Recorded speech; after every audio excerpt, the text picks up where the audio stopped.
going on, everybody? Everybody out there in podcast land, this is the G-Man here in the Matterhorn studio with What's the Matter podcast episode 51. And as always, the beautiful Kel, she came in today looking all serious. She had some things going on in her ear. Got things going on now. It's over there taking care of business. So, Kel, what's been going on? I haven't seen you. It's been 2 weeks. Yeah. It's been a couple of weeks. Is it always good to get a break from me? No, not necessarily. Oh, yeah. I mean, it worked out okay last week because I had plenty to do. I can always fill up the time. Right. I never mind a cancellation because it's stolen time to me. Yeah. Well, it's not a cancellation. It was a postponement. A postponement. But, so I was just like, oh, okay, well, I'll just do this and this and this on Wednesday. Yeah. But no, I don't. I'd prefer to do this. And you got my disclaimer about the show today. As far as like our little $5 having to thing. leave. Our kitty account because like there's no way I'm going to be able to get around it unless, like I said, unless I always refer to them as this Ben from Canada. Yeah, no, that wouldn't be any fun. No, it really wouldn't. Yeah, so or you could say my namesake. That's what I'm putting on Facebook. Correct. There you go. You took a trip to see my namesake. There. And a huge part of the reason why I am the way I am. That concert changed my life. Yeah. December 7th, 1982, day that will live in infamy. 82. So Tom Gordon was referencing 1981 as his beginning, and Neil Peart was the biggest reason why he got into music. How interesting. Yeah, I just got a little chills right now. I've got some really good stories. So, I do too. So let's fill everybody in. So episode 51, what's the matter with second place? And you guys are probably wondering, what the heck are these guys talking about? So we got this inside stuff. But, what I guess the core premise of today's show is second place. Do you like getting second place? Do you remember any time where it's just like, I'm so happy? Who ever remembers being second place? No.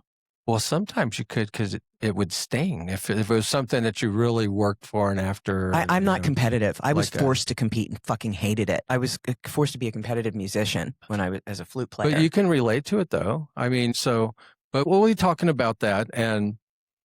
But I guess the premise, the point is that when you get second place, kind of like the way I'm feeling about it is you didn't fail, but you just didn't win. You were close enough to kind of taste. Right, to taste first place. And that's why it can sting a little bit. I got some stories for you, but second place can also prove you belong. It proves that, maybe you need to sharpen your craft, kind of humble your ego a little bit maybe, and just do things that'll prepare you, for your next win. So again, I try to create a little anchor lines for you at the beginning of the show to kind of see what happens. And before we get into those, let's go ahead and thank our sponsors of the show, World Matters Incorporated, housing us in this beautiful studio. And we're here often by ourselves, but it's still nice and safe, and we can do our thing. So thank you guys. And of course, the creator and producer of the show, Big Bongo Productions. So what do you think about this? Second place is first place in overthinking. You beat yourself up too much. Yeah, that could be. That's a good one. Almost can haunt you, or it can train you. Yeah. Kind of getting into that little fork in the road type thing. Second place isn't failure. It's feedback with feelings. We talked about this before as far as using scoreboards, it's kind of your identity. The scoreboard's a tool until it becomes your identity.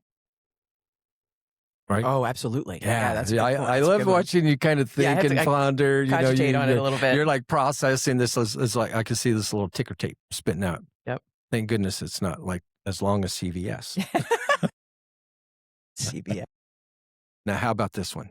Okay, now this may come up a couple times. So first place is known as winning the gold, right? And second place is silver. So how about this one? Last one. Silver still shines. Absolutely. Yeah. Yeah. So we're going to be talking about second place today. And so what is second place really? Second place is kind of this weird little neighborhood, especially if you are competitive, Cal. So a lot of times we have these conversations. You have to imagine either that or sometimes I get you honed in on things that you don't agree with, or You know what I mean? You kind of despise maybe people like that or whatever. And it's not really you despise people, but I think if you do despise things, it's when people go just too far with whatever passion. Absolutely. You see what I'm saying? Am I getting Yes. I get it right? Yes. You know what I mean? So yeah. just want everybody And to as an autist, as I can hyper focus on stuff. Yeah. And it annoys me sometimes. I mean, if I get annoyed by somebody hyper focusing, you know they're down that rabbit hole. No. I blew my nose off topic. I blew my nose today, and apparently there was a little white tissue that had like just stayed right underneath my eye. And of course, Darcy's an esthetician, skincare, and so I'm talking to her, and I could see her just kind of like there was something. Yeah, she couldn't let me continue until we dealt with this. That's hilarious. It's kind of like having somebody with a little tuna on the corner of their mouth, right? And you're like. Oh, I just go straight for. I'm like, or I'll just wipe it up. I can't stand when I get home or look in a mirror and I've got some black mark on my face or my mascara's running. Yeah, how long was whatever. that there? You're like exactly. It's like thanks, appreciate it. Because I always tell people if I notice, or like if a guy has his fly down, I'm like, flags are flying. Everybody knows what that means. So imagine this. Sometimes your experience and perspective on life, every once in a while I can get a little jealous, or how cool would that be? Because when it comes to competition, that's all I was about when I was a kid. It was through sports or board games. It just didn't really matter. Board game. I loved board games. But even then, I wasn't, it wasn't like all out. Put it this way. When I was watching baseball, I was about 5 years old. First time I heard these words: "There's no crying in baseball." My dad said it before Tom Hanks did it. I was 5 years old. My favorite player was Johnny Bench, and the Cincinnati Reds lost a game, and I cried. And then, so that was the first time that I heard that. And then playing Little League, that's part of it. Sure. You shake hands with the opponent after the game, and sportsmanship.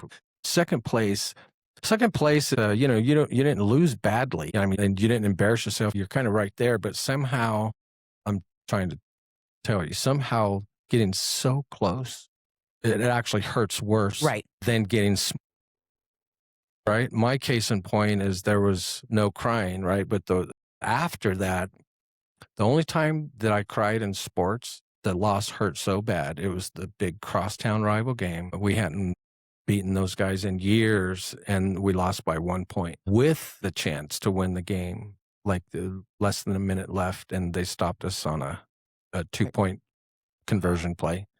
And so, on the bus, it's kind of not uncontrollably, but just, So second place sucks. But again, we like to reframe things around here. So we'll be doing some of that as far as like second place, how you can use it, even in those moments where you just are feeling just like, because there's times, and I'll share a story. Let's do this. Let's go ahead and do this up front. So after I played ball in high school, and again, I'm a little shit, I'm definitely admitted overachiever. There were people that told me in high school, there's no way I would be playing anything past high school. And then after having done that, and I was married at the time, had the first child, and that's where we had Andre in a couple of weeks ago. And golf was my second sports love, and I got really good really fast. And was it 2 or 3 years removed from playing football, having only touched a golf club when I was 20 years old. So I wasn't some kid that was raised in a very short time. I was playing on junior college. I made and played one match in a junior college golf team. That was not easy, because by the time these kids had been playing all their life, most of it in high school and things like that. So here's the story. My first amateur tournament, playing, Tulare County Amateur. I was the first round leader. I shot a 3 under par 69. My first time out. That means nothing to me. I mean, it's like, probably less than 3 to 5% of golfers ever shoot under par. Interesting. Yeah. And so again, first time out, first time competing by myself. It wasn't playing on a 6-man team, right? And I'm playing against Fresno State D1 golfers, right? So they're just really good. So first round leader. And then again, long story short, the 34th out of 36 hole, it was not a good hole for me and didn't win the tournament. And subsequently, though, went on to be sponsored on a mini tour, the Golden State Mini Tour, by some members of River Island Country Club, and competed for a while. But then when we were expecting our third baby, the ex-wife says, it's time for you to get a real job, because I worked my ass off to get to that point, right? Lots of hot days in the summer, carrying my own bag. It's not like I had a caddy or anything. Times I didn't feel like going out there and all that stuff. There were moments where one time, I think we were in Temecula Creek or something like that. I'm 1 under par and walk up this fairway, and my wife, and now Corey, my son Corey, he was 3 months old at the time, and she's standing out there, and I'm walking up this fairway. And so the dream of having this story of making the PGA Tour after just starting when I was 20 and stuff. But when the family, it came time to taking care of kids, Kel, I had this choice. And so I said, I can't risk not being able to take care of my family while chasing this certainly not guaranteed, dream and aspiration. So when I made that decision to stop, in a way, I felt this relief because the pressure was no longer on. Right. As far as that goes. Yeah, even if you still want the thing, just making a decision one way or the other, even if it's against your preference, right, still settles something in your energy. Yeah. Absolutely. And so in a way there was a conflict, because it's anti my persona, like quitting. I don't like to quit. Right. But sometimes you need to. Yeah. Just like let it break. That's my other big lesson, that it's so hard for me to let something purposely, deliberately let something collapse. And ultimately, it's like after 20 years, we met in college. And so I think, God, I don't want my pursuit of this to end in divorce. But we ended in divorce anyways. And so it makes me think, makes you wonder. Parallel life. Exactly. Maybe if this reincarnation thing is real, maybe the second time I'll start playing golf a little bit earlier. But let's define some of the emotional stuff that comes in getting second place. So think about it. First place, you get the celebration, right? Everything's happy. But third place, it's a weird type of placing, because you're just kind of glad to be there on the podium. You're not first or second, but you get your picture taken. It's kind of like the top 3 finisher. But second place often just feels like that almost. See, for me, I'm thinking about this as we're talking about it, and I never ever competed for myself. It was a performance for my mother. I'm thinking about this now, like how you're getting like, oh, it was so close. And if I didn't make first chair, whatever. I got beat for it. I got punished for it. But I personally didn't give a fuck. That's crazy. Still don't. I still don't, even when I compete now. Yeah. But it's not about that. Well, like, it's a performance for me. It's not a game. Yeah, and that's a good thing. You know what I mean? But I guess the thing is that when it's fun, right? You said before, like, you like to compete for fun. Board games. Yeah, like a board game or something like that, where where there's no real stakes. Go off camera set. Okay. Keep going. But if it's important, if the end goal or the end achievement or whatever is important, or it's meaningful to more than just me, right? It's when there's more. If it's just for me, I'll bag out. Like, I'll take my ball and go home before I'll get into it. You know what I mean? Like, I just don't give a fuck. I'm like, go ahead. If winning is that important, like, I get into it with people and then they get fucking cutthroat. And I'm like, look, I just don't care. Have it.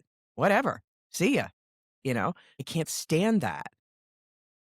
Because if you trip me into that, you're going down. Like, just if I get to the point where I'm fully engaged because I'm like, yeah, whatever, it's a game, we're playing, whatever. But if somebody is like gunning, you will trigger something in me that will crush you. You know what I mean? Like there's just something that activates when I'm not in that, and there's nothing really important and whatever, but one person's like just like going all whatever, that can, like driving. If I'm driving on the Right. road and it's unconscious, like somebody will come up beside me and I start keeping pace with them. You know what I mean? Like it's weird. It's a weird thing with me. Well, second place, kind of like, I guess what I was trying to say. Now, again, Kel, your challenge is going to be relatability, right? Would you categorize yourself as different than most people? Oh, extraordinarily. Right? Oh yeah. In a good way. In a good way. But the challenge is that even though there are some things that you may not be able to stand or agree with something. Oh. So this is one of those things where most people don't like getting second place. Right. And it's not just sports. Right. In a way, it's kind of close but no cigar, and how to deal with disappointment, tools and things. Here's a spectrum thing we all would like to do. And we are going to be talking about Kel's namesake, Rush, here real quickly. For those that don't know, I was blessed with being able to be invited with some friends that I hadn't seen in 46 years. Are you serious? Serious? I didn't know that. No, it was that. No, it was significant. all Art's doing. I turned him down at first. I Did said, Art I'm go? too busy. Yeah, Art, they were going to go as a foursome. One guy couldn't go. And that's how I got invited. And at first I said, I'm not going to be able to do it, guys. And then between them and my wife, who was the person that really kicked me out, bless her heart, she says, you need to go. And you'll like this, Kel. She said, I look at like you and all your friends, and she says, there's two people in my life in all of school that I'm still in touch with. And she says, I see you have like hundreds of people that know you from your hometown. And so she says, you need to go. We're not getting any younger. This is going to be one of those memories. And so she was right. And it'll be probably the last time they do this. I bet they're done with this. Who knows? I mean, 50 years. Yeah, 50 something year tour. But so the second place spectrum, and you guys will see why we come into this in a couple seconds. So here's the breakdown of the different kinds of second place, and we'll hit on all of these, right? Of course, we've been talking about it already. Competitive type of second place, sports, contests, types of rankings or anything like that, right? Mm-hmm. Sink your teeth into this one. There's a romantic second place sometimes. Oh, sure. Ooh, sure there is. Right? Absolutely. Do you have those? And I will not end up in that position. If you have to choose between she and I, choose her. I am a priority, not an option. No, not like that. Let's say you have a crush on somebody. So mine was, sixth grade, Roberta Crace. I'll say it. She's still out there, lives on the coast now. But people in school who hear that, they will laugh. Roberta Crace. She knows it too. Sloppy seconds? Yeah. No, but no, she never told me. I was never her boyfriend. Never got to hold hands with her. Nothing. Never. Nothing. Never got close. She just wasn't interested in me. So I was always second place in my mind to somebody else. I see what you mean. You know, or see, to me, that's not a ranking. That's either or. Or there was a girl. Ranking means there's still a chance. I'm not going to name. If you're second place, that means there's still an opportunity if first place falls out. Well, and this is where the next one is. And there's probably not the only one, but this one in particular, I mean, I really like this. Is a downtown girl, high school athlete, also an athlete. And I was already thinking, like, we went out finally, because she always had a boyfriend. So finally she didn't have a boyfriend. We went out and, just a couple times. And then she went out with this other guy, and then she kept going out with him and is still married to him. How interesting. Right. But I would have sincerely went to woo her and win her over. It was like that. So in that second place, it's kind of like, and I was happy for him. I mean, he's a great guy. So it's unusual. Anyway, in the romantic second place. So you're almost chosen, maybe the right person, but at the wrong time. Now, career. Let's talk about career Yeah. second place is we're going through this dichotomy. So competitive second place, romantic second place, career second place, where you're runner up for a job or a promotion or this big deal that you've been working on for 6 months, and they chose somebody. I hated that. Still the same thing. It's not sports, but when you're trying to close a deal and you have some other competitor that gets it, sometimes there's a creative second place, right? If you're an artist or a band, right? You're trying to get in as an opener from a touring band. I've happened before. Smash Mouth. There's a handful of them. You're really wanting something. Bon Jovi was an opening band at one time. Yeah. I saw them. I saw them open for 38 Special. Well, and Van Halen too. They opened for Kiss back in the day. Everybody starts somewhere, right? Yep. Then a legacy second place. And this is what leads into Rush. So a legacy second place is where you're stepping into someone else's shadow. That's where I'm getting chills. So I asked Kel to do a little research, and I'm going to turn the mic over to you after I have to go through this. But I have this written out here. This brings us to one of the biggest second place examples going on in music right now. Not second place in talent, but second place in this emotional placement. So forgive me if I pronounce her name incorrectly, but Anika Nilles, I think that's how you pronounce it. And walking onto the Rush stage, I was blessed to see them last Saturday after Neil Peart and Rush's 50-something tour. So it began June 7th of 2026, and it's named the Kia Forum, but it's the Inglewood, it's the Forum, the LA Forum. Geddy Lee, Alex Lifeson, joined by the drummer Anika Nilles. So the official Rush tour announcement describes the shows as an evening with performances with 2 sets. And I thought they were finished after an hour and a half, and we went outside, and I was just like, I can't believe they didn't play Tom Sawyer. And then they're like, no, man, this is a break. No, there's just and actually it makes sense too, because man, there's just a lot of, I can intense. only imagine It's the intensity, Yeah, and they've always had to you do need that. a break. Yeah. You need Their a break. shows have always. I've seen them. Okay. Especially her.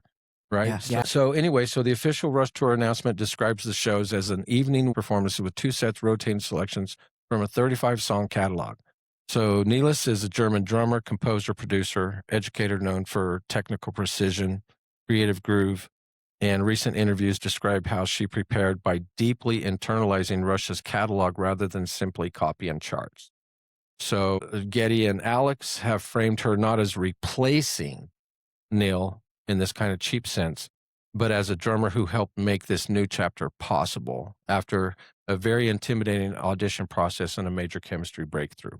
So, Kel, that being said, what did you know before? You're obviously a Rush fan, and what did you know about her? What subsequent research after I asked you to look into her a little bit did you find out? You know, I hadn't paid any attention to them in a long time, and so I didn't know. I didn't even realize that they had reformed and were going to tour again. I thought they were done after Neil died. Wow. Because they had talked about it, and it was back and forth, and we're going to do it. No, we're not. Yeah. So life happened. It has happened quite a bit since then, and it just wasn't really a thing. And so I didn't even know about her. It's amazing. Yeah. Her sound is different. Yes. It's like a meteor, more muscly sound to me than he was. He had a very distinct sound, and so does she. I mean, she hits all the, she nails it, but it sounds different, and it's fascinating. So what's your Rush story? My story was my best friend at the time in high school. I was 14 years old, and she had turned me on to, she was educating me musically into what was cool. I came up through like 70s radio and disco and adult album-oriented rock and they adult were contemporary. Formed in 76. Yeah, but I didn't listen to classic rock, and I hated it, as a matter of fact. And so I didn't listen to the radio station that played Rush. And Signals came out, and we listened to it together, and she turned me on to it. And Digital Man just hooked me. Hooked me. I like minor key. See, most of their stuff is major key, so it just didn't resonate. And with most me. music is Right. smoke in the ear. It's not my thing. I like dark, haunting, Minor, that kind of just thing. little angst and or a little melancholy, that kind of thing, emotion. And so Digital Man just knocked me back, and it's one of my ringtones on my phone. And So the announcement for the show came and she wanted to go. And my mother agreed. The tickets were $9. And it was December 7th, 1982 at the Philadelphia Spectrum. And I didn't know what to expect. The only concert I'd been to before that was Shana Na when I was a little girl. And so I had no idea what to expect. And the opener was a guy named Rory Gallagher. And I fell asleep. It was so boring. Oh, during his He set, was so boring. But what it really was a contact high. Everybody in that place was smoking weed. I didn't even know what it was. And the whole, like, they were using the green laser lights and stuff. And like the whole auditorium was like a cloud of smoke. And I didn't care, whatever. And by the end of the show, when we walked out, my mother had driven us.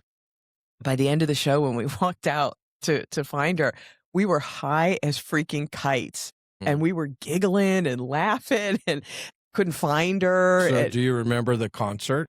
Oh, yeah. Oh, absolutely. Absolutely. I mean, it just blew my mind. I mean, I'd never seen anything like it. The laser thing really got me. And it was just mind-blowing. And like I said, it absolutely changed my life. I became a rock journalist because of that. So it was always amazing to me, the sounds that they could come up with only 3 guys. Three guys. Yes, the sound productions.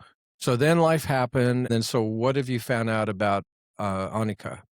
What was your discovery like? It was short, very short Yeah, it period was of just time. quick. It was real quick. What have you found out? 43 years old. And she was in a band before that. And when they auditioned her, they were gobsmacked. They didn't know what to do. They're like, I think we have a drummer. Now what? Because She blew him away. Absolutely blew him away. And I think it was a thing that if they hadn't found that blow your wig back thing, they probably would not have done this. You know what I mean? Like if that hadn't happened exactly the way it did, where they were just blown away in the moment and, oh my God, this is it. I can imagine it would have been a lot harder. Yeah. And I think, of course, her story is just beginning. I think from what I read about her, I think she kind of popped on the scene in 2012. So 14 years ago, right? And that's not that long ago. She was raised with drummers. Her family, there was a couple of uncles that were drummers. Her dad was a drummer. And so when he found out that she had an interest in it, then he really helped facilitate that along with his uncles. And then at one point, I think she also played with Jeff Beck. And so that, again, got her on the radar as far as probably being able to get on an audition. I'm sure there was tapes and recordings and stuff that she submitted, but the live audition must have been something. My watching them, so Saturday was my first time. So I remember Moving Pictures 1981, and when I'm accumulating music, I got that. And Tom Sawyer, same type of thing, XYZ, Limelight, what's that? YYZ. YYZ, yes, sorry, thank you. Toronto XYZ. Airport Code. But anyway, his vocal range is very unique and different, and it was palpable, the fan love and respect. And also with Rush, rumor has it that because they were so technical, they weren't a real big hit with the girls. Right. They're like most girls did not like them because they weren't dancey pop type of thing.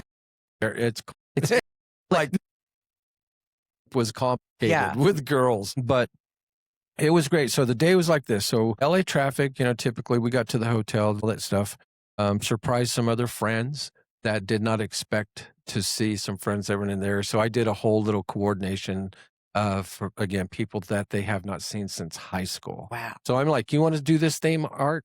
You know what I mean? Like, let me take this, and we coordinate a couple things. And so that was fantastic. But having never seen them, I, of course, kicked myself because I never saw them while Neil was alive, right? And so I kind of, because I could have.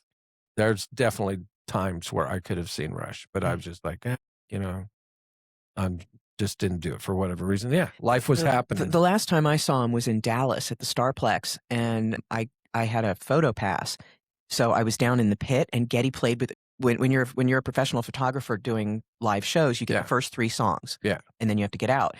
And he played with me the whole time. I have some of the most amazing shots of him looking straight at me. Mm-hmm. That was fun because I was the only girl in the pit at the time. And there were only a couple of us too, surprisingly. Usually for Rush, the photo pit. Yeah, and back then you're still a young little thing. And so he's just like, that was fun. Hey, Tom, it seems silly to even say this, but I don't think any drummer, speaking of Anika, could ever truly replace Neil. So it's not about a replacement thing. It's about a stewardship. Right. Absolutely. Absolutely. She is taking on.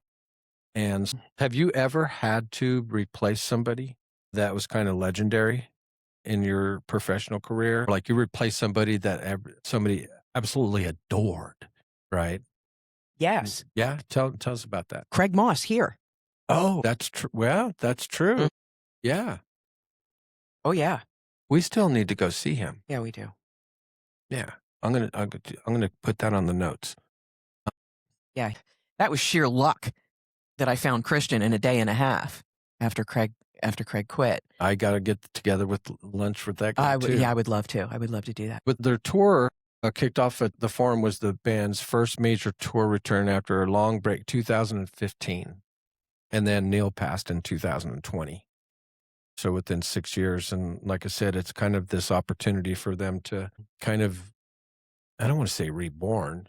They're not reborn, but the train's just marching on. Refreshed. And they're still, and they're 72 years old, and who knows how much longer it's going to be. Sure. It's almost like the show was an absolute tribute to Neil. They had a couple of solos, yeah. Well, and then Amy Mann, apparently, right, like the first time she ever performed with them live is on this tour. Wow. So the whole Neil Peart, and another thing I found is like he was quite the lyricist. Yes, he was. I mean, so he's the drummer, and everybody knows the skill that he brought, and a very drummer centric. Because it's like I'm listening to the music and breaking it down more than ever before. Obviously, this last week, and so of course you have the drum section, the rhythm section with the bass player. So the drummer and the bass player, they're always communicating back and forth, making sure that they get the syncopation correct. But Geddy will be rolling along with the bass line, and then it's Neil with his attacks. It's like there's this continual accent that no other drummer has that signature that he did. And so Tom Gordon, so here's a couple of little nice things that you'll, yes. And so Tom Gordon, huge Rush fan freak. Like, as you can imagine, as a music producer and engineer, he knows everything about Rush from just thousands and thousands of hours of listening to him over his lifetime. So he's been there, I think, all 4 shows. So his bride, Jill, it was her first Rush show the same night I went. Oh, they went? They were there? No way. The whole week. Oh, that's awesome. Right. So she went to her first one on the same night that I was on my first one. Did not know it. I knew he was down there for the opening one, but I did not know he was there all week and that he was there the same night. I would have tried. Was this the tour kickoff? Yeah. Oh, I didn't know that. Yeah. And Rush has more sold out shows from anybody band How interesting. in history. Well, this was originally only 7 or 8 dates, and they ended up having to expand it. Yeah, they're going to do 84. Art got I think he's going to do another one in October. But anyway, so once I found out that he was there, I was like, oh, that's cool. You know, this is my first one, and he loved that, and then so after the show, I think maybe 1 or 2 days afterwards, I'm scrolling through Facebook, and there's a quote on Live Nation's page.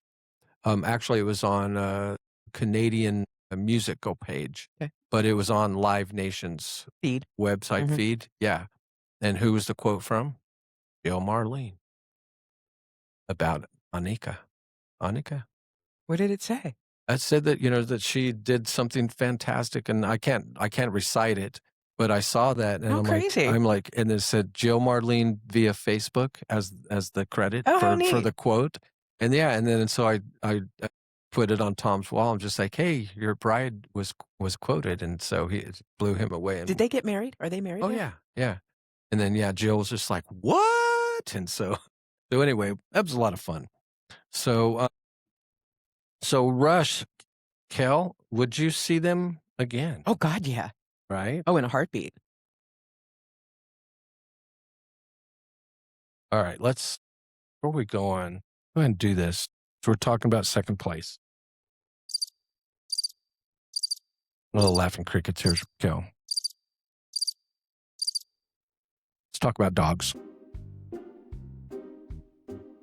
Going to a dog show. And so you got all these different breeds, right? So which dog breed always arrives in second place?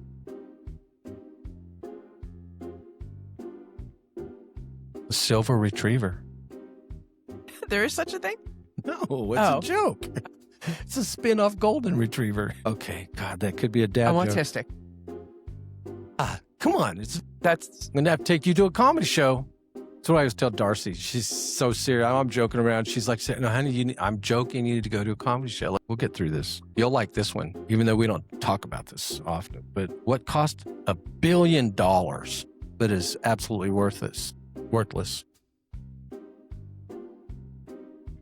Getting second place in a presidential election. Do you know it? That's a good one. That's a good one. All right. God, I apologize if you've heard this already, but it's going to take you back in time.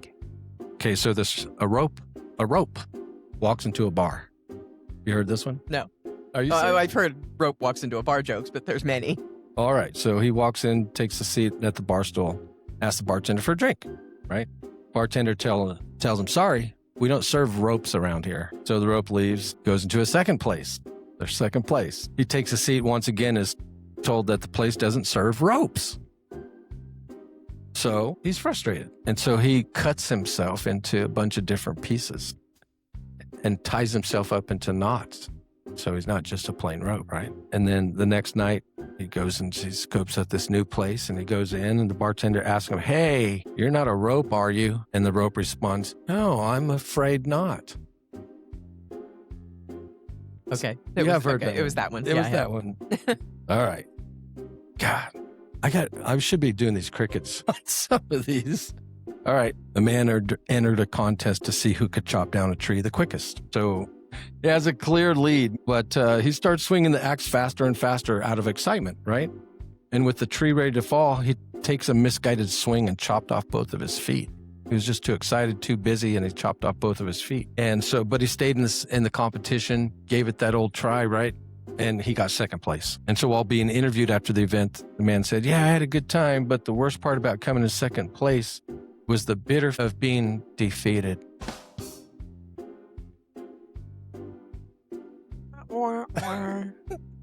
Okay, one last one. You should like this one. I got second place in a stargazing competition one time. The winner got a telescope, but all I got was a constellation prize. That's cute. All right, that's it. All right. Sorry about that. God, I struck out maybe two of those. So now, what's the funniest second place excuse you've ever heard in your life? Like a reason why somebody didn't get first place. They got second place.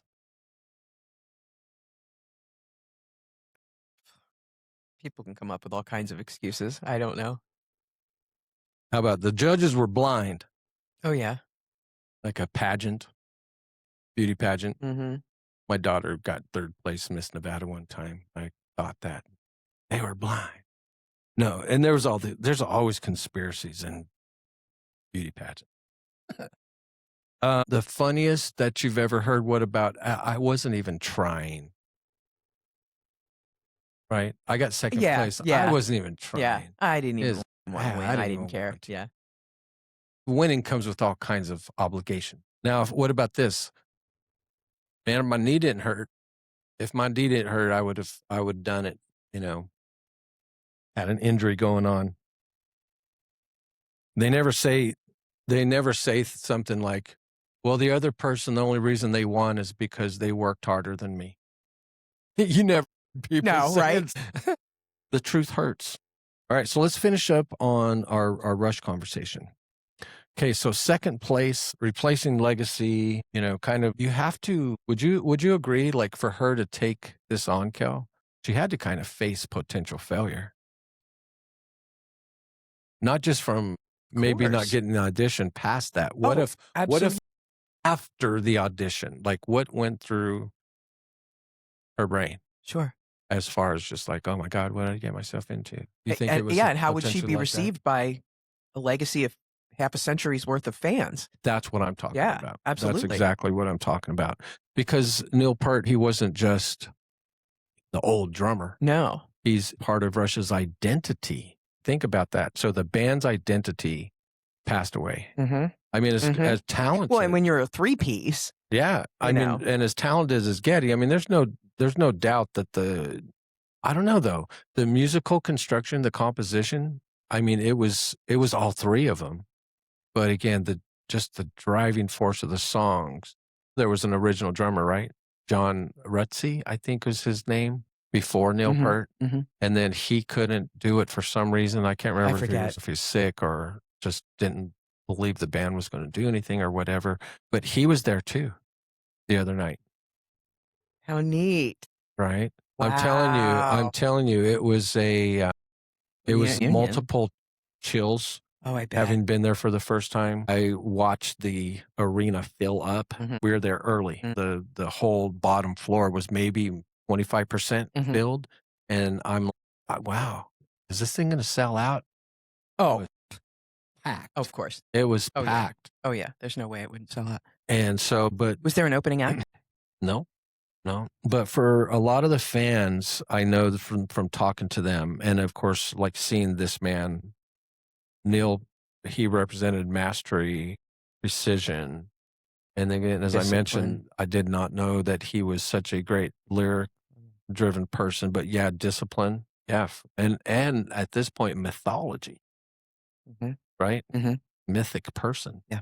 So anyone coming after him simply isn't joining the band. They're walking into this sacred place, like behind that kit. Right.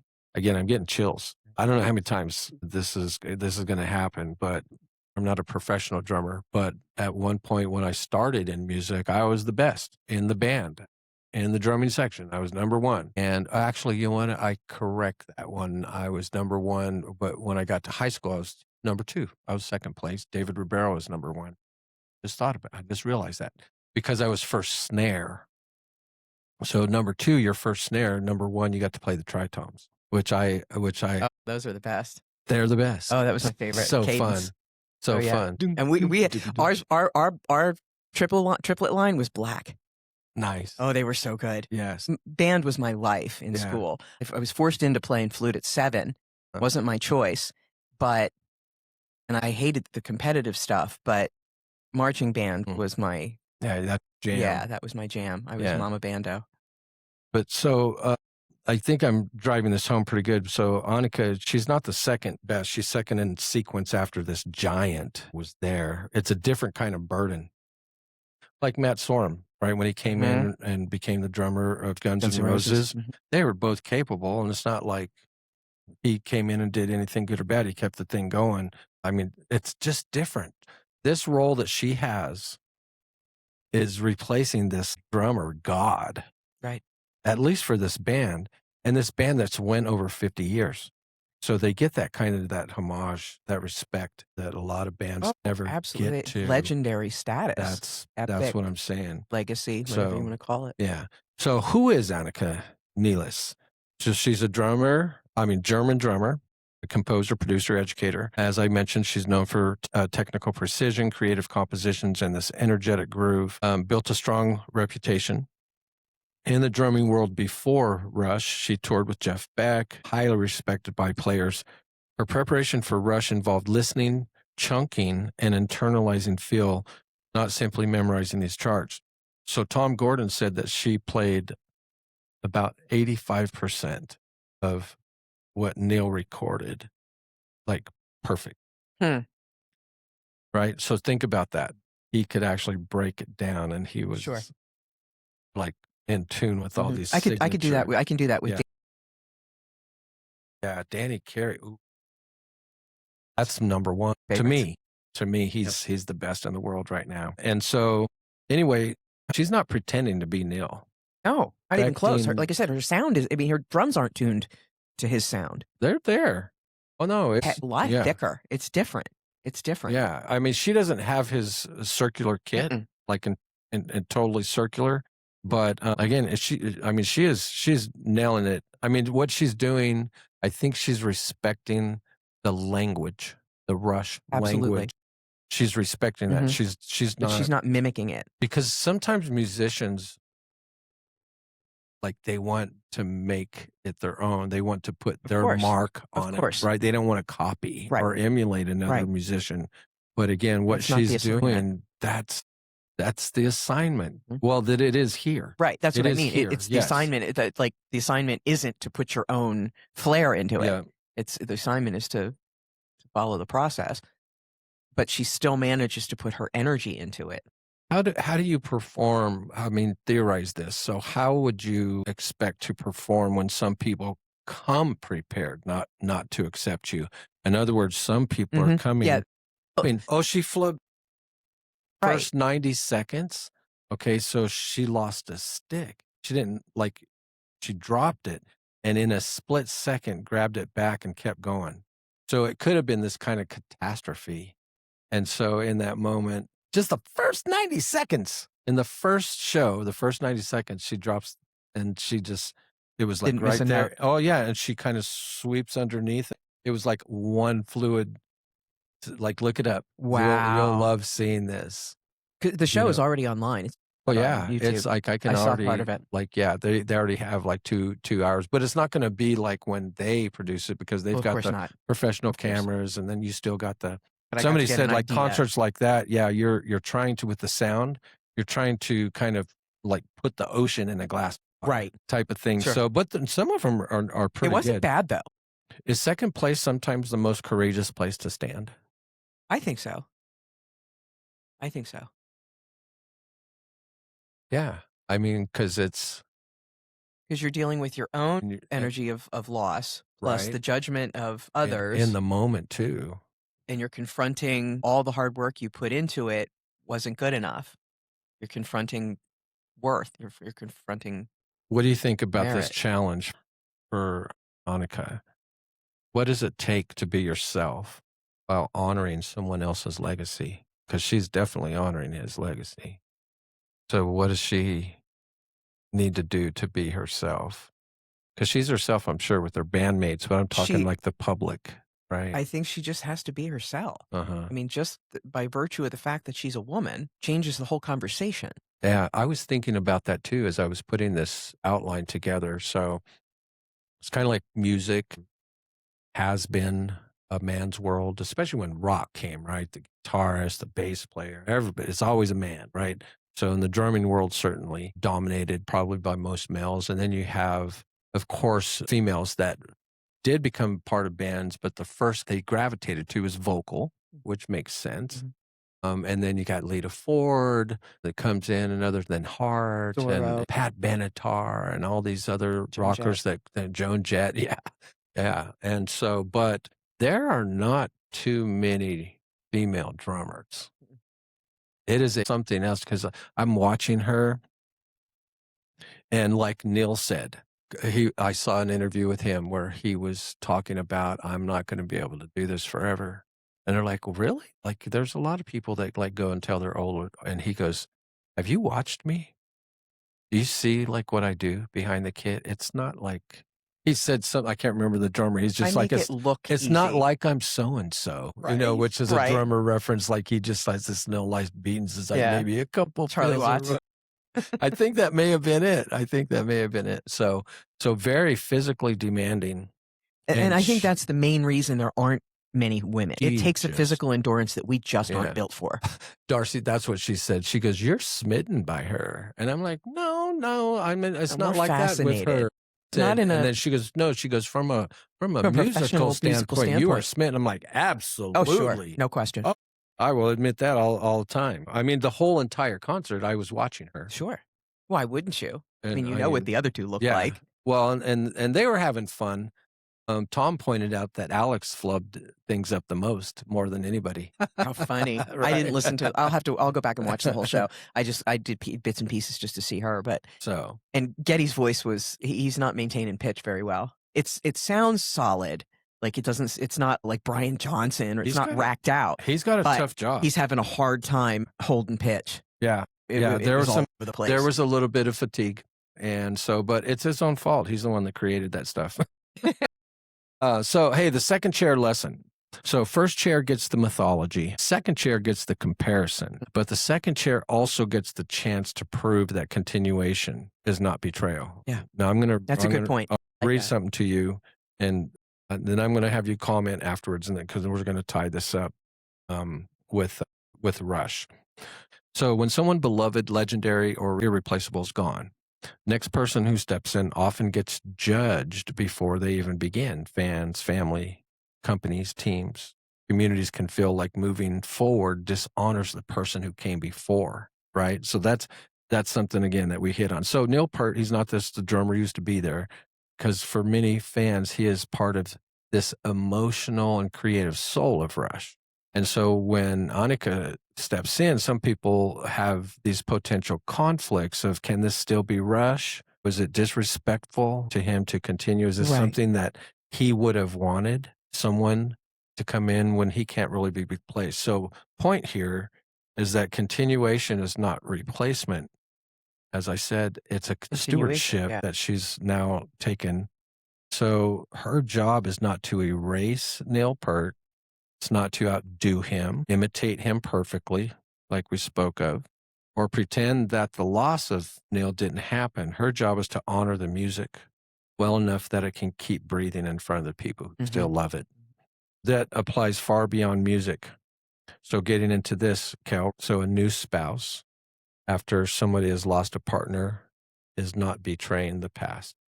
No. If somebody's widowed. Right. Of course. Something. I've never like understood that mentality. Yeah. But I could understand a person struggling with that. I can understand a person Yeah. struggling with it, but I've never understood the people involved in the situation is one thing, but people external Oh, yeah. Like, thinking, none you're of gonna. their- What yeah. about John? You're gonna marry. now, if they do it like a month after he's buried, You know, it's That's a funny little that you say different. that because I was on Facebook last Uh-huh. night in one of these groups, and I think it was dating over 50 or something like that. And this woman posted about how she's ready to mix and mingle and find a partner, blah, blah, blah. I look at her profile, widowed June 10th, 2026. yeah. What's today? Yeah, see, that's one of those things that makes you go, But also a new leader after a beloved founder is not erasing the founder. I could imagine the same type of thing if somebody passed or moved into a different job, retired, things like that, and then the person that comes in that replaces them, it's sometimes a tall Absolutely. order to fill. We've seen it happen many Because times. comparison is it's natural. Well, sure. Right. And we've seen it destroy companies. Mhm. I mean, it's if you have like some legendary founder, and usually they become legendary founders because they've created something brand new in the marketplace, and it took their energy and their drive. When that gets removed, it's really hard unless you have built it with co-founders who have the same energy towards it that you did. If you're the one guy carrying it and you walk out the door, that's really hard. Look at Apple. Look at what Apple has been through. Mhm. When Jobs left the first time and they brought in the Pepsi jerk, and then when he died and now it's old fart Tim Cook, and the company has just been all over the place ever since. They're market dominant here in the United States, but not in the rest of the world. Most of the rest of the world completely rejects it. And so it depends on what it is. I mean, if it's a widget company, nobody really cares. But if it's something visionary that has been paradigm changing, it's much harder to do. Yeah, exactly. And again, the point is these things apply far beyond this music. Another example would be a coach after a legendary coach retires, right? The Steelers. So coach, Yeah, I've coward. had 3. Well, yeah, so it's going to be interesting maybe there. the 4th. Yeah, that'll be very interesting. A new chapter in your life after grief is not proof that you forgot about the old chapter. Of course not. Of course not. And some people get beat up for things like that. So second chair doesn't mean second best. Sometimes it means you're trusted to carry something sacred forward. And the challenge is proving that moving forward doesn't mean that you're betraying what came before. It means that you're honoring it by keeping it alive. That's exactly what she's doing. What do you think about this? Sometimes second place is where you learn whether you're performing for applause or performing for purpose. Yeah, that's a good point too. I thought about that and I was just like, God, so when I was doing the band thing, I was doing it for smiles, hopefully, just people having a good time. That was, I guess, my purpose.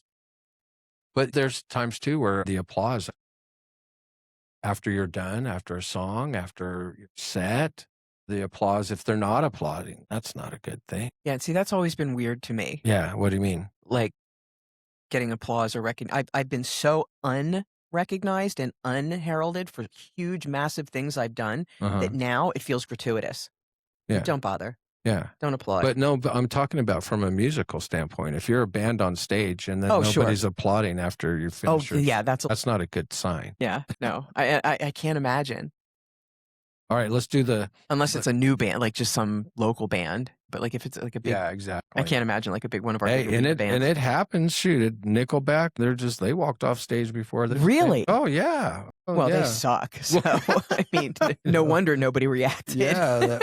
Why would anybody even go before? see Nickelback? I mean, yeah. I mean, who else comes to mind? Creed? No, they didn't walk off. No, they didn't walk off. But they like I John could see them. Mellencamp, I know he has. Oh, really? Yeah. And then what's that comedian? Can't remember. But yeah, it happens. You do walk off stage. So lightning round. So you're going to say that this is fuel or foolishness. Okay. So rapid hits. Looks like I got about 8 of them here. So fuel or foolishness. Replaying the loss all night. Just in your mind. Foolishness. Foolishness. Right? Absolutely. Yeah. It's kind of like, I'll think about this. I got to get some sleep. Don't stress out.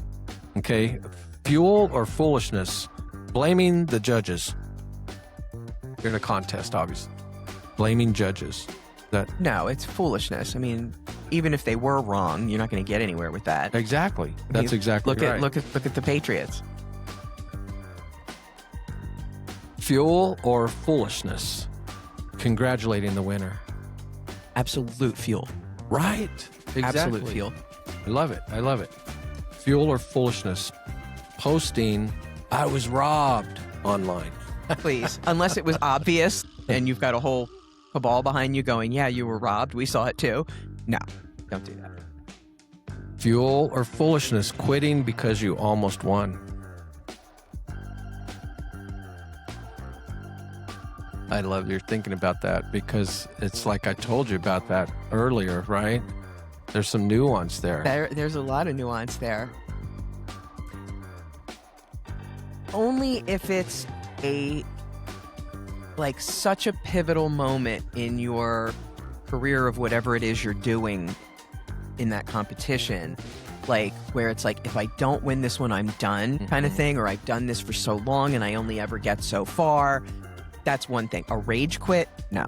Yeah. Like just because I didn't, well, fuck it, I quit. No, no. But if you're making a decision like, okay, here it is again, I'm still second, I put in all this work, all this money, all this time, all this whatever effort towards this, and I can only, I keep butting up against this. Yeah.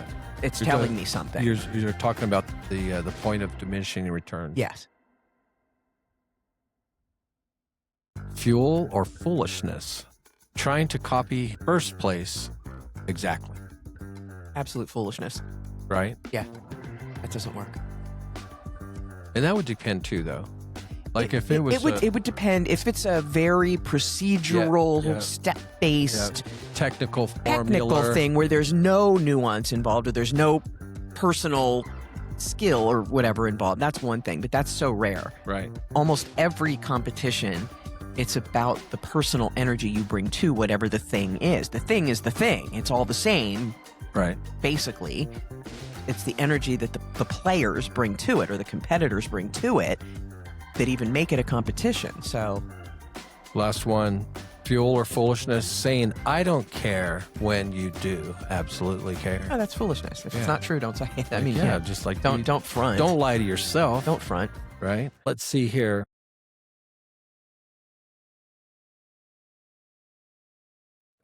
I like this one. When does fighting for someone become fighting against yourself? In a bad relationship, in any kind of toxic situation Mm-hmm. where it's clear their behavior is negative and you're supporting it or defending it, Right. that's no. Is love supposed to feel like a competition? No, it's absolutely not, but often becomes. Yes.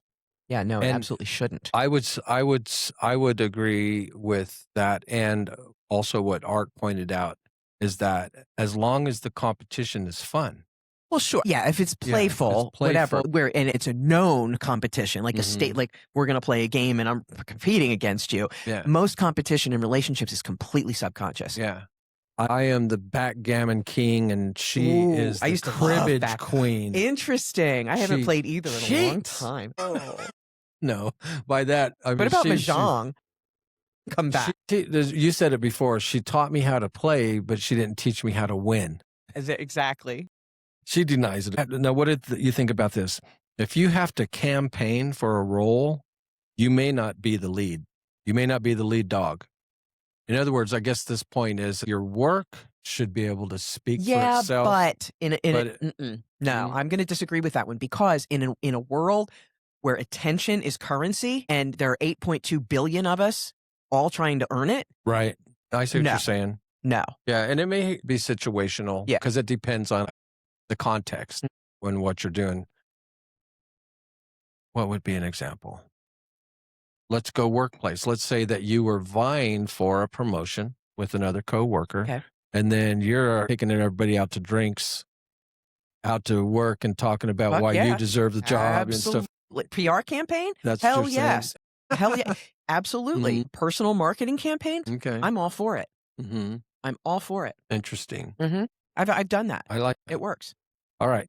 So, little rundown actually regarding that. So, runner up, let's look at second place. So, runner up in the promotion, number 2, the person that's on the outside looking in, number 2 for a promotion, they can be dangerous Extremely. in a good way Extreme. too. Mhm. But yeah, so that makes you a target. undermining type of thing. In business, almost getting the client when you almost get the client. So what that does for winners is that number 2 studies harder. Like why In did business, it's yes. Yes, In you business, have to, absolutely. right? You absolutely. You can't just bitch and moan. Yeah. So losing to a competitor, you're number 2, losing to a competitor can innovate while number 1 is on the throne. No question. That's what happens. That's often what happens. Yeah. Is look at the current Uber and Lyft. Right. They're like, as soon as somebody comes up with the idea, instantly you get people trying to copy Building it. that better Instantly. mousetrap. So again, we're talking about what's the matter with second place and how you can actually take that, use it as fuel, learning, getting better, innovating. Sure. So when you're number 2 in the market, number 2 is close enough to know the game, just like we're talking about, but hungry enough to improve it. Because there's something about, hey, we're number 1, and you can rely on that in business, and we're number 1 in this, and we're number 1 in that. But then number 2 is saying, yeah, but you're not going to be there forever because we're working on this on the side. In some situations, second place is good enough. In a company like that, if your top competitor is a $50 billion company and you're a $45 billion company and you don't have to do as much marketing because your product is the same, Yeah. and you get the spillover business, Yeah. who cares? What was it? There was one marketing campaign that did something like that. Hey, we're number 2, but that ain't bad. Yeah. What was that? That was great. Yeah, that was good. I mean, you're going to pay attention. And you almost wanted to You felt give it sorry to for them. him. Yeah, you did. Like the Sorry for them. underdog. Exactly. It was the underdog That's effect. Exactly. Yes. Bam. Yes. I mean, that was brilliant. So, but second place in business detective, a little ad here. So second place actually leaves clues. Mhm. The question is whether you're going to investigate them or just bitch and complain. Right. Seriously. Exactly. That's some What are you good gonna do? stuff Yeah, there, absolutely. right? So don't gloss over that, anybody listening. So comparison and identity, the pain of second place often comes from attaching that outcome, to your identity instead of the Right. process, the journey. And it sounds Expectations. corny, Yeah. but man, just don't let I got second become I am second. Right. Or I'm first loser. Yes. Yeah. Yes. That's where people kind of lose the lesson. Mm-hmm. So let's go with what's the verdict. We got about 10 minutes left here. So what's the verdict? Thumbs up or thumbs down? Second place hurts more than last place. Yeah, it could. Thank you, It Kel. could. Good job. Good job. It's true. Yep. It's true. So thumbs up on that one. Thumbs up or thumbs down, almost winning. It proves that you do belong. No question. Absolutely. Yep. I think we miss that as a nation and as a culture in that we get so caught up in number one and the winning that we don't think about that. And the rest of the field falls off because they don't get the recognition. Now, I like the fact that the Olympics very clearly delineates first, second, and third. You know what I mean? Like, I like that in that it makes you recognize they worked their asses off too. Right. And could have been just as good with one or two little technicalities. Yep, exactly. So what's the verdict? Now, this one, we already covered this, but I had to have it on the list. If you're not first, you lost. Yeah. If you're not first, you're the first loser, types, things like that. So you got thumbs down on that. So thumbs up or thumbs down, comparison is useful if it becomes data. Absolutely. There you go. Only as data. Some people need second place to become great. Uh-huh. Yes. I agree with that too. Sometimes you need second place, a little humble pie. And like Mike Tyson, he was undefeated. And then came along Buster Douglas, fighting for his mama. Just passed away. And then that humbled him for sure. He had to work hard to get it back. And then comes Evander Holyfield. He was so frustrated with second place fighting Holyfield, he had to bite his ear off. Thumbs up or thumbs down, what's the verdict? Being the next person after a legend is harder than being first. Say that again. Being the next person after a legend is course. harder than being first. Of course. I agree. Because once people are calling you a legend, a lot of times you're getting by on that. Yeah. You're getting by on their idea of you in the past. It's easier to be a trailblazer than to follow it. Yes. Thumbs up or thumbs down, silver medal energy is underrated, right? Kind of like what the show's about today. Thumbs up or thumbs down, the best winners learned how to lose well. Yeah, I think it's called learning how to accept disappointment gracefully. Matters of fact, some tools here. So turning almost into fuel. So again, second place, what's the matter with second place? So if this happens to you where you're just outside of what you wanted, keep it grounded. Losing or almost winning can trigger rumination because the brain replays controllable moments. You agree with that? Yeah, it's true. Matters of fact. Comparison can help learning when it is specific, but harms identity when it becomes global. Say that one more time. Comparison can help learning when it's specific. Yes. Yeah. Yeah. Yep. Harms Absolutely. identity when it becomes... no question. No question. Another matter of skill growth requires feedback, repetition, and emotional regulation. Last, high performers often use near misses as data, not proof that they're worthless. Absolutely. All matters of fact. So Kel agrees with all those. So let's tie this back to Rush. So Anika's example, as we pointed out, is not about being Neil Peart. I've never met her. I just saw her for the first time, but the research is about preparation. She seems to be about respect, the work that she's put in, and the courage that she is taking on under comparison. Wow. Yeah. Under the comparisons. Tools. The second place conversion formulas. In business, we have a conversion equation. But so this conversion formula for second place, step one, grieve it cleanly. Like, man, that one hurt. I really put a lot of work into this, but this person deserved it a little bit more than me. Now I got to get back to do a little bit harder work or whatever. Step two is, of course, separate your identity from the outcome, right? I place second. It doesn't mean I am second. Right. So that's super important. Extract the data. What worked? What didn't? What was controllable?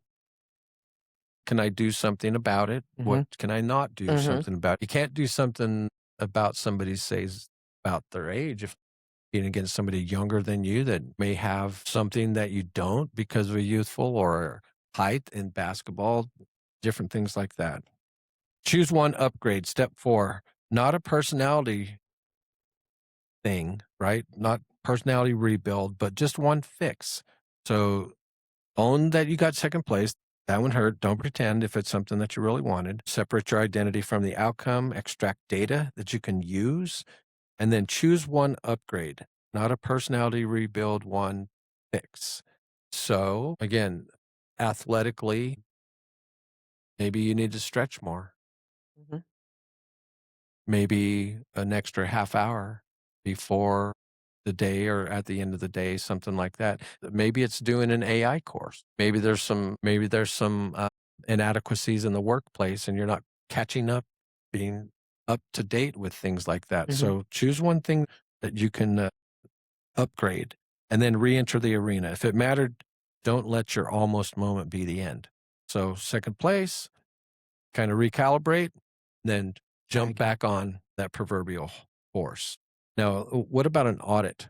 An almost audit. Let's think of it like that. So if you almost got something that you really desired, what did I do well enough to get close? What are the things that got me there, right? What gap prevented me from being first place?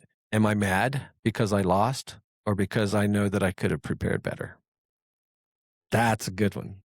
Love that one. And that's the hard thing is when you did every goddamn thing you could possibly do and you still can't do it. Yeah. That's the hard part. It's like if you know, yeah, you could have done an extra rep or an extra lap or an extra practice or an extra whatever and didn't because whatever. But then when you're like, no, this is all I've done for the last X amount of time and I still got this result, that's got to be frustrating. Yeah, for sure. But that's when you study the other guy and go, all right, what did they do that I didn't? And is it something I can obtain or not? Yeah, and then you want to tap back into that motivation. So lastly here, silver still shines. So the silver still shines challenge is But for it tarnishes and gold doesn't. Yes. I mean, good point. But what's the matter with second place? It'll still tarnish. So you have to keep shining is what my point is. You have to keep shining it. You have to keep cleaning and shining and rubbing and brushing and burnishing and Exactly. Okay, so for the next 7 days, the challenge is name one area where you kind of feel second place from feeling I could do better in this. I'm second to myself, right? And if you're doing it, stop using it as shame. That doesn't help anything. Right. That's a good point. Turn it into just one training move. So how do I feel second place? Just like I'm not ashamed about it, but I could do better. And then what's one thing? Get up early in the morning, one extra set of yoga or whatever you're doing. Yeah. And then say almost is information, like getting close. I'm getting close. I'm getting more information on how to improve. All right, Kel.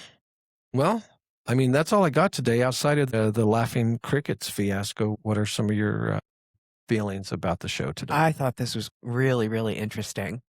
Plus, it was always fun to talk about music. Always fun to talk about music. Yeah. We should start a new podcast. I keep threatening about to. music. Yeah. Adrian got godsofrock.com. Oh, that's right. Yeah. So yeah, I've got stories she's and connections. She's working on that. She's working on it. All right.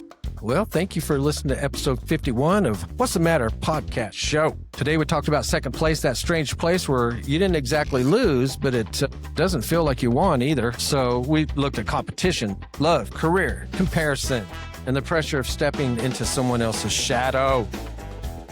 But with my Rush experience in LA, we talked about Anika Nilles, what it means to honor greatness without disappearing inside it. Second place can sting, but it can also sharpen you, right, Kel? Mm-hmm. Can show you that you belong, reveal what needs work, and remind you that almost is not empty, it's information. Big thank you to the sponsor, World Matters Incorporated, and the creator-producer of the show, Big Bongo Productions. So next week, Cal, we're not going to miss. It's next Wednesday, episode 52. You're going to like this. What's the matter with idiocracy? Right on. We're going to ask the uncomfortable question, are we being dumbed down? Is it possible or even probable that attention spans, media habits, education gaps, algorithms, culture, making us less curious, less patient, easier to manipulate? What's the theory? Where's the proof? And what can we do about it without turning into the get off my lawn crowd? Till then, be vigilant, be kind, and always remember that what you say matters. This is the G-Man for Kel. See ya!